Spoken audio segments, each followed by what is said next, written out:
Forget frequently asked questions. Common sense, common knowledge, or Google. How about advice from a real genius? 95% of people in any profession are good enough to be qualified and licensed. 5% Go above and beyond. they become very good at what they do, but only 0.1%. are real geniuses. Richard Jacobs has made it his life's mission to find them for you. He hunts down and interviews geniuses in every field: sleep science, cancer, stem cells, ketogenic diets, and more. Here come the geniuses. This is the Finding Genius Podcast With Richard Jacobs. Hello, this is Richard Jacobs with the Finding Genius Podcast. I have Matt Gartner. He's a research officer, part of the Subbarao Group from the Peter Doherty Institute for Infection and Immunity, working on SARS-CoV-2 type research previously, or he was part of what's called RMIT, the Royal Melbourne Institute of Technology, where he got his PhD. So I'm going to talk to Matt about his previous work, I guess, on HIV and viruses in general, and perhaps maybe a little bit of SARS-CoV-2 stuff. We'll see. But Matt, thanks for coming. Thank you for having me. Probably the thing that you know most about, I guess, would be HIV and its infection mechanisms. Certainly more than SARS-CoV-2. All right. Well, yeah, I haven't talked to many people about HIV. Tell me a bit about your work surrounding that. Yeah, so my PhD essentially had two different goals, but they were both surrounding the ability of HIV to establish a latent reservoir. So HIV infects CD4 T cells, so they're one of our main immune cells. And the infection either has two fates: a productive infection, which usually ends up killing the cell within about 24 hours, or a latent infection, which is essentially when the virus hides within that immune cell and our immune system doesn't realize that's infected. And this latent infection essentially allows the virus to persist in people living with HIV, even if they're on suppressive antiretroviral treatment. So the two questions I was really looking at for my PhD was, how is HIV establishing this reservoir? So how is it infecting certain types of immune cells to then, establish this reservoir? And then also to understand how this reservoir is being maintained, what mechanisms are allowing these latently infected cells to persist even when antiretroviral therapy is supposed to be working. Well, all right. So in the immune cells, does it mostly kill the immune cells, or does it kind of go into a commensal or a latent stage with them and stick with them for a while but not kill them? I think for the most part, it certainly leads to a productive infection, especially when a patient isn't on treatment.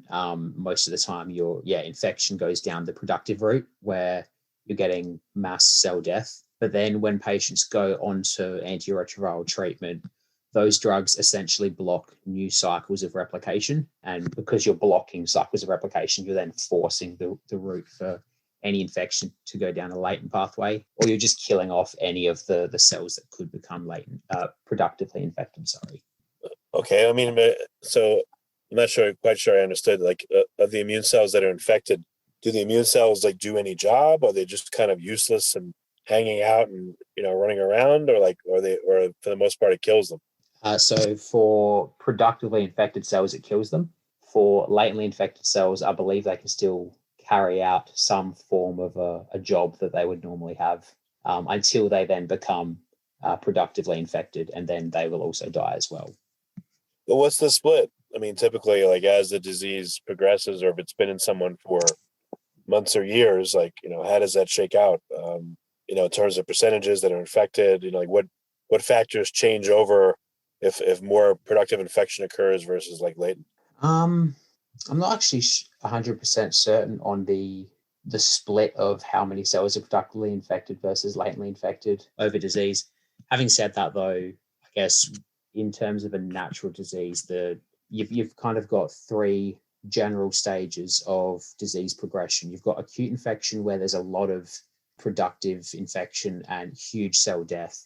The immune system then gets some form of a control over the virus, and then you get a clinical latency period, which can last, roughly about 6 to 10 years. And in that period, there's a lot more latently infection occurring. And there's kind of an arms race between the virus killing off immune cells and the immune system generating new immune cells. And that kind of that arms race of the virus slowly killing off cells, but also the immune system replenishing cells it can last about 6 years until you've then got not enough immune cells to really keep the virus in check. And that's generally when AIDS arises, when there's a lack of immune cells. And then patients unfortunately succumb to secondary infections and some cancers as well, such as Kaposi sarcoma. So, I mean, this is a long time period. What appears to be happening over this long time period? Have people looked at it longitudinally to see what happens? Yeah, I mean, for the most part, I believe the clinical latency period is asymptomatic. So, generally, you if you haven't picked up that you're HIV infected during acute infection, which is normally when flu-like symptoms can occur, you won't know until AIDS essentially hits. And I think that was a big problem back in the 80s when HIV was starting to take off in the US, that no one really knew they had it until it was too late and they were diagnosed with AIDS, or they showed up with these secondary infections in hospital. I mean, nowadays, I think people are tested at a much earlier stage. So are they put on antiviral drugs just, is it of course, or do people wait and see? Yeah. So initially when they started coming out with these new antiretroviral drugs, they were only giving it to people who were diagnosed with AIDS. And then I guess with more studies, they learn, okay, the earlier we give this, the better. So now generally once people are diagnosed, they go straight onto treatment. And many studies have shown that the earlier you treat, the smaller the size of the HIV reservoir, which is that pool of latently infected cells within a HIV infected individual. Okay. So what was your focus in the research? What were you evaluating? I'll talk about the mechanisms maintaining the reservoir over time. So we essentially obtained samples, blood samples, and also gut and lymph node samples from males that were on suppressive antiretroviral therapy. And we were basically tracking how the reservoir was changing over time in terms of its viral sequence. So we obtained these blood samples and gut and lymph node tissues, sorted out the different T cells, and we then performed single genome amplification, which is essentially a fancy way of saying a PCR at a limited dilution. So you're diluting out your template DNA to increase your chances of getting more positive PCR products. So the idea is you're sampling a lot more of the reservoir instead of just doing one bulk PCR where you just get the one sequence that's the highest proportion in that sample. So we obtain all sequences from these patients, phylogenetically analyze them over time. So we make phylogenetic trees out of them. And then we're looking for signs of either viral evolution or other mechanisms that could be helping the reservoir to persist. And what we saw in our phylogenetic trees was that there was very little signs of viral evolution occurring over multiple years. I think we were looking at about 4 years between two certain time points after they went on treatment. So we found, very little signs of viral evolution, suggesting these antiretroviral drugs are very good at blocking new cycles of replication, which that really was to be expected. And what we instead found, a large percentage of sequences within a patient were actually identical. Now, given the error-prone nature of HIV replication and that it basically mutates every cycle of replication, it's quite unlikely that identical sequences arise from just separate infection events. And it more likely suggests that these latently infected cells are actually proliferating. And then, so that leads to an increase in these identical sequences. And I guess the overall message really is that this proliferation of immune cells is just the immune cells doing their job, but they're also latently infected with HIV. So while they're responding to a threat such as influenza or the vaccine that you had last week, that immune response is also helping to expand the HIV reservoir. How is it expanding the reservoir? I thought that, so it doesn't just come from new T cells being made, or like how does it expand it? So when you're during a general immune response, so you have a huge array of T cells, and they generally have a T cell receptor that's specific to a certain pathogen. So let's say I have one certain T cell with a T cell receptor that's specific for influenza, but that T cell is also latently infected with HIV. If you like this podcast, please click the link in the description to subscribe and review us on iTunes. That T cell recognizes the latest flu infection that you had, and during the immune response, that immune cell starts proliferating. So it makes, or essentially divides into multiple different cells. And that expansion then increases the number of that HIV-infected clone in your blood. So you're expanding out the reservoir for one particular pathogen. And when you have that occurring for all these different pathogens we're interacting with, it's not hard to see that, this type of mechanism can certainly help HIV persist, even without needing to establish new infection events, which I'm certain happens, but it's certainly a lot harder to detect using the methods that we were using, which was just sampling viral sequences, looking at diversity. And we can only sample a very small subset of the reservoir in a particular patient. Okay. What is the mechanism by which the antivirals work, and why do you think that's helping to keep the the number of lightly infected cells down low? So the antiretrovirals target the reverse transcriptase enzyme. They target integrase, so they prevent integration. There's also antiretrovirals that target the protease to prevent maturation of new viral particles. So the idea of these antiretrovirals is that they don't clear cells that are already infected, but they do block new infection events. So as soon as someone goes on to treatment, basically any productive infection that is occurring stops, and the only cells that remain are the latently infected cells. And it's definitely likely that there's still some very small, low-level, sporadic cycles of replication occurring when, maybe the drug isn't getting to the right effective level in certain tissues. So there certainly might be a little bit of replication occurring, but it essentially blocks a lot of new cycles of viral replication once someone's on suppressive treatment. Are there various mechanisms of the antivirals that are working? So reverse transcriptase, essentially, it generates cDNA from the viral RNA template. To do this, it needs, a pool of nucleotides in order to generate cDNA.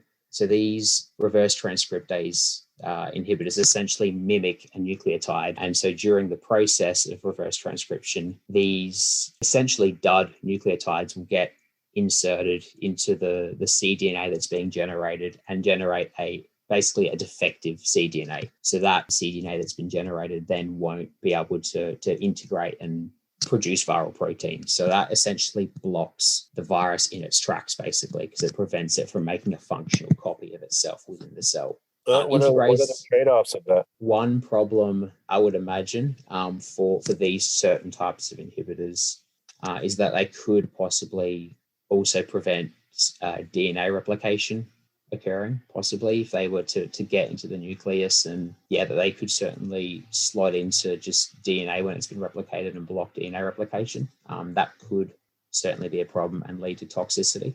Do you know of any studies on the immune cells themselves to look at the differences between lightly infected and significantly infected ones? What's different about them? So normally, latently infected cells will have a lack of certain transcription factors that can help the virus to generate copies of itself within the immune cell. So that's one general functional difference between a latently infected and a productively infected cell. Latently infected cells also typically tends to have a resting phenotype, so they're not actively responding to a pathogen, and they also have lower metabolism compared to an active, productively infected cell. I mean, now that your studies are done, what do you think is going to be the implication for for monitoring HIV or keeping it on? I think the HIV field, I don't know. So where we are now is the virus it's pretty well here to stay in people living with HIV. We know now that the immune system carrying out its function can essentially maintain HIV at the level that needs to be maintained at to essentially the person infected is infected for their lifespan. It looks like any potential cure strategy to clear this reservoir of cells is going to be very difficult to carry out.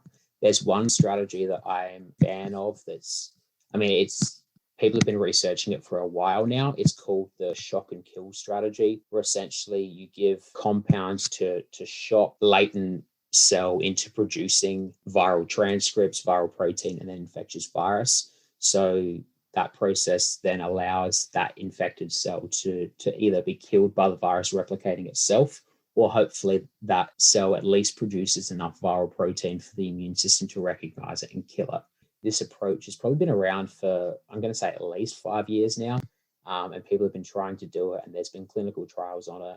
And the agents used, they're called latency reversing agents. The ones that have currently been used in clinical trials are really good at inducing some transcription, but they're not great at actually leading to virus production and to killing of the immune cells. So I think the HIV field is now looking at how to help recognize these cells that have been latency reversed and kill them. And so there's people looking at compounds to help induce apoptosis. There's people looking at trying to include broadly neutralizing antibodies to try and help the immune system recognize these latency reversed cells. I'm really hoping that that's where that approach works, because I think that's probably the most feasible cure strategy for people living with HIV, at least in my opinion.